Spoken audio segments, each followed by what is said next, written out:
할렐루야. 사랑하는 대강의 가족 여러분, 오늘 하루도 하나님의 말씀과 동행하는 삶이 되길 소망합니다. 오늘 함께 나눌 하나님의 말씀은 마가복음 4장 21절에서 23절 말씀입니다. 또 그들에게 이르시되 사람이 등불을 가져오는 것은 말 아래에나 평상 아래에 두려 함이냐 등경 위에 두려 함이 아니냐. 그런 드러내려 하지 않고는 숨긴 것이 없고 나타내려 하지 않고는 감추인 것이 없느니라. 들을 귀 있는 자는 들으라. 아멘. 무엇인가를 손에 쥔 사람은 그것에 대한 책임이 있는 것입니다. 차의 핸들을 잡은 사람에게 차에 타고 있는 사람들을 목적지까지 안전하게 데려다 줄 책임이 있습니다. 나라를 위해 총을 잡은 사람들은 국민의 안전을 지켜야 하는 책임이 있는 것입니다. 나라의 권력을 쥐고 있는 사람들 역시 나라의 살림을 잘 운영해서 국민들이 편안하고 또 윤택하게 살 수 있게 해줄 책임이 있습니다. 쥐고 있으면서도 책임을 감당하지 못하는 것은 죄입니다. 책임을 지지 못할 것이면 사실은 쥐지도 말아야 하는 것이죠. 예수님은 오늘 말씀에서 빛을 가진 자의 책임을 말씀하고 계십니다. 먼저 우리 손에는 빛이 주어져 있다는 것을 기억해야 합니다. 사람이 등불을 켜서 가져오는 것은 무엇 때문이냐라고 주님이 물으십니다. 등불을 켜서 말 아래나 평상 아래 두려고 가져오는 것은 아니지 않느냐라고 반문하십니다. 유대인들은 등불을 켜지 않을 때는 곡식을 대는 그릇인 말로 등을 덮어놓거나 등을 평상 밑에도 보관했습니다. 그러나 등불을 켰음에도 말 아래 두거나 평상 아래 두는 사람은 없습니다. 등불을 켰다면 방안을 밝히기에 가장 좋은 자리에 등경을 두고 그 위에 올려놓아야 하는 것입니다.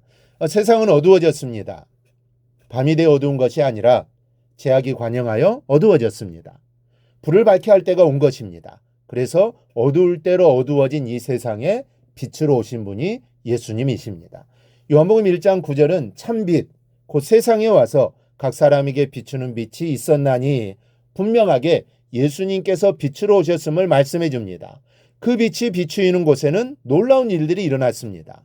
죽은 자가 살아났고 병든 자가 고침을 받고 귀신 들린 자가 온전해지고 죄인들이 의인이 되는 역사가 일어났습니다. 그 빛은 변화와 기적의 빛이었습니다.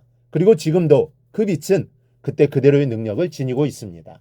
다만 그때는 예수님이 직접 그 빛을 비추셨지만 지금은 그 빛이 우리의 손에 주어져 있다라는 차이가 있을 뿐입니다. 지금도 우리가 그 빛을 높이 들기만 하면 놀라운 역사가 일어날 것입니다. 바로 그 빛이 내 손에 있다라는 사실을 잊지 말고 그 빛을 높이 들어 하나님의 역사를 이루어가기를 축복합니다. 그러기에 빛을 가진 자는 책임이 있다는 것을 기억해야 합니다. 어떤 책임입니까? 그 빛을 등경 위에 두어야 하는 책임입니다. 어둠에 있는 사람들에게 빛을 높이 들어야 하는 책임입니다. 빛을 가지고도 비추지 않는 것은 죄입니다. 등경에 올라앉은 등대에 올라앉은 등대지기가 등대의 불빛을 끄고 파도를 구경하고 있다면, 그래서 배들이 풍랑 속에서 파선했다면 그 사람에게 죄를 물어야 하는 겁니다. 열왕기하 7장에 가보면 사마리아 성문 어귀에 살고 있던 네 사람의 나병 환자를 볼 수 있습니다.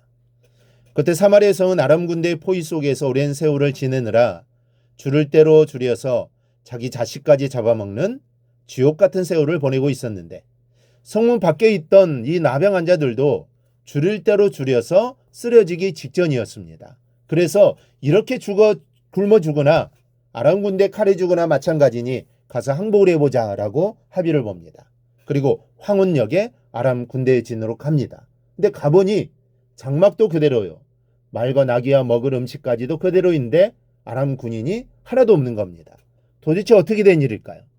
하나님께 지축이 울리는 듯한 병거 소리와 말소리와 큰 군대 소리로 아람 사람을 위협하신 겁니다. 그랬더니 아람 군대가 그 소리를 듣고는 혼비백산하여 모든 것을 그대로 버려두고 도망을 간 것입니다. 얼마나 큰 소리였기에 그랬을까요? 아마도 하나님께서 하늘의 군대를 몰아오셨던 모양입니다. 어쨌든 이 나병 환자는 살판이 났습니다. 들어가서 먹고 마시고 은가금가 의복을 가지고 가서 감추고는 다시 와서 다른 장막에 들어가 거기서도 가져다가 감추기를 계속합니다. 그런데 그러는 중에 큰 깨달음이 옵니다. 그래서 서로 이렇게 말하죠. 우리가 이렇게 해서는 아니 되겠도다. 오늘은 아름다운 소식 있는 날이거늘 우리가 침묵하고 있도다. 만일 밝은 아침까지 기다리면 벌이 우리에게 미칠지니 이제 떠나 왕궁에 가서 알리자. 그리고는 성으로 가서 성문직에 이 사실을 알립니다. 빛을 가지고도 죽어가는 이들에게 그 빛을 비추지 않는 것은 벌을 받기에 합당한 죄입니다. 내가 이 빛을 받고 그렇게 큰 기쁨을 얻었다면 아직 이 기쁨과 행복과 축복을 알지 못하는 사람에게 이 빛을 비추어 주는 것이 마땅합니다. 주님께서는 지금 우리에게 그 책임을 말씀하고 계시는 겁니다. 우리 손에 쥐어져 있는 빛의 능력을 확신하십시오. 이 빛이 닿는 곳은 모든 것이 달라집니다. 어두운 방 안에 촛불 하나만 두어도 어둠과 공포는 사라지는 법입니다. 우리의 주변에는 어둠 속에서, 두려움 속에서 살아가고 있는 사람들이 아주 많습니다. 그 사람들의 심령에 예수의 빛을 비춰 기쁨을 주는 것이 우리의 책임입니다. 이 책임을 잘 감당하는 자녀에게 주님은 더 밝은 빛을 비추어 주신다는 것을 믿고 오늘 하루도 주신 사명을 감당하기 위해 최선을 다하는 하루가 되기를 주님의 이름으로 축원합니다. 오늘 묵상한 말씀을 굳게 잡고 삶으로 실천하며 살아내는 대강의 모든 성도들이 되기를 축복합니다.